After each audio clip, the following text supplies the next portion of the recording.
বান্দারে, যদি দুশ্মন বেড়ে যায়, আত্মীয়র ভিতরেও দুশ্মনের সৃষ্টি হয়ে যায়, রক্তের মানুষও যদি তোর সাথে জুলুম করে, বেঈমানি করে, মন ছোট করিস না।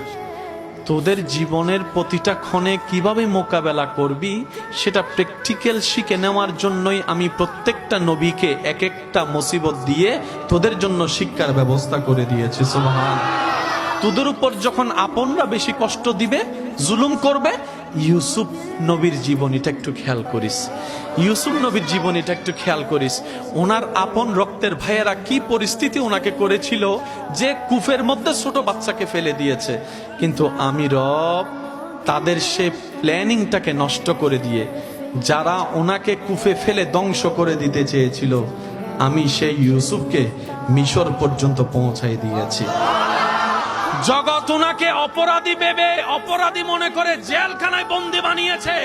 উনার ধৈর্য শুকরের কারণে আমি আল্লাহ ইউসুফ নবীকে রাজার সিংহাসনে বসিয়ে দিয়েছি।